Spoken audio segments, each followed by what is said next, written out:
హైదరాబాద్ లో కూల్చివేతలపై deputy CM Bhatti Vikramarka స్పందించారు. హైదరాబాద్ నగరం అంటేనే లేక్స్, రాక్స్ ఉంటాయన్నారు. వీటిని కాపాడుకోవాలంటూ పర్యావరణవేత్తలు పెద్ద ఎత్తున ఆందోళనలు చేశారన్నారు. చెరువులను ఆక్రమించి నిర్మాణాలు చేపట్టడంతో అనేక ఇబ్బందులు కలుగుతున్నాయన్నారు.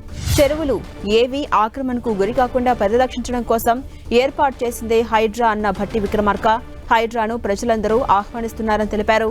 ప్రతి పనికి నోటీసులు ఇచ్చి ఆపై చర్యలు తీసుకుంటున్నామని తెలిపారు భట్టి విక్రమార్క. హైదరాబాద్ నగరం లేక్స్, రాక్స్, ఈ లేక్స్ రాక్స్ అనేది హైదరాబాద్ నగరానికి పేరు ప్రఖ్యాతులు తీసుకొచ్చినటువంటి విషయాలు ఈ రెండు కూడా. ఇటువంటి లేక్స్ని, రాక్స్ని రెండింటిని కూడా కాపాడుకోవాలని చెప్పి పర్యావరణ శాస్త్రవేత్తలు కూడా పెద్ద ఎత్తున ఉద్యమాలు చేస్తున్న సంగతి కూడా మనకు తెలిసింది. హైదరాబాద్ నగరంలోనే కాకుండా పరిసర ప్రాంతాల్లో జిహెచ్ఎంసీ పరిధిలో up to outer ring road వరకు ఉన్నటువంటి ప్రాంతాల్లో పెద్ద ఎత్తున లేక్స్ అన్నిటిలో కూడా లోపలనే బిల్డింగులు కట్టి ఆ లేక్స్ని ఆక్రమణకు గురైపోయి మట్టితో నింపేసి నగరానికి లేక్స్ లేకుండా చేయటం వల్ల చాలా ఇబ్బంది జరుగుతూ ఉంది. నగరానికి పారుతున్నటువంటి వర్షానికి పడినటువంటి నీళ్లు కానీ, లేకపోతే ఇతరత్ర డ్రైనేజ్ వ్యవస్థ కానీ, లేకపోతే ఇతరత్ర పడిన వర్షపు నీళ్లు పోవటానికి కావాల్సిన విధంగా ఉన్నటువంటి లేకులు కానీ లేపబట్టి నగరవాసులంతా కొన్ని సంవత్సరాలుగా వాళ్ళు పడుతున్నటువంటి ఇబ్బందులు కూడా చూశారు. దీన్ని దృష్టిలో పెట్టుకొని భవిష్యత్ నగరవాసులు ఎవరికి కూడా గత పాలకులు కానీ మన పూర్వీకులు కానీ మనకి కట్టించి అందించినటువంటి ఈ లేక్స్ ఏమీ కూడా ఆక్రమణకు గురి కాకుండా ఉండాలనేటువంటి ఆలోచనతో ఏర్పాటు చేసింది HYDRAA. HYDRAA is to protect the lakes of the Hyderabad and other government properties. So దీన్ని ప్రజలంతా కూడా ఆహ్వానిస్తూ ఉన్నారు.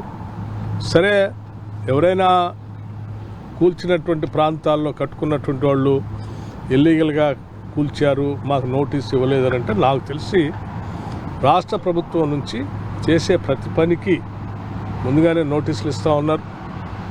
అట్లాగే వాటన్ని లేక్స్లో ఎక్కడైతే కట్టారు, బఫర్ జోన్ కూడా కాదు, లేక్స్లోనే నేరుగా లేక్స్లో కట్టినటువంటి వాటిపైనే ముందుగా చర్యలు తీసుకుంటున్నారు.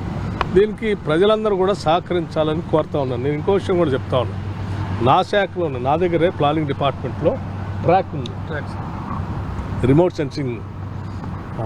అంటే ఇది మొత్తం అసలు శాటిలైట్స్ ద్వారా పిక్చర్స్ తీసిస్తుంది. 2014 కంటే ముందు, రాష్ట్ర విభజన జరగకముందు అలా ఎన్ని చెరువులు ఉన్నాయి హైదరాబాద్ చుట్టూ శాటిలైట్ పిక్చర్స్ ద్వారా తీసినటువంటి మ్యాప్స్ అన్నీ సమాచారం తీయని చెప్పారు.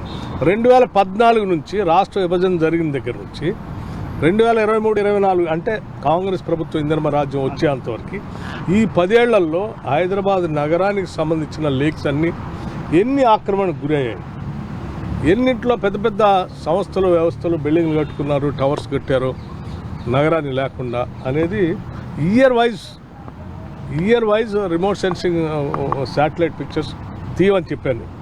వాటన్నిటిని తీసి అధికారికంగా వారికి అందిస్తున్నాం. వాటన్నిటిని ప్రజల ముందు కూడా పెడతాం. ఇన్ని లేకులు 2014 అప్పుడు ఉన్నాయి, 2023-24 వచ్చేవరకు ఈ లేకులన్నీ ఆక్రమణకు గురైంది. ఏం చేద్దాం మీరే చెప్పండి.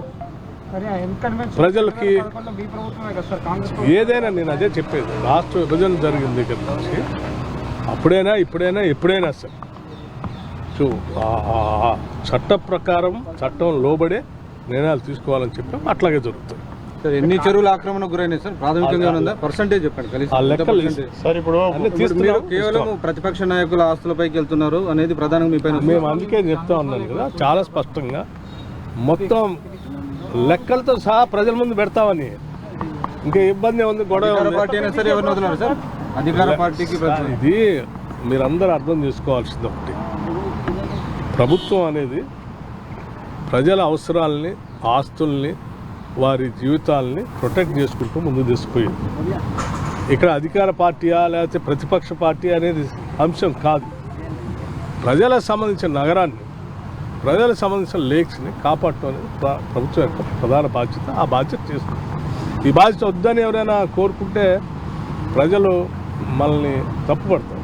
అటువంటి చేయొద్దనే కోరుతాం. సార్ పిసిసి మంత్రివర్గం థాంక్యూ. ఎప్పుడు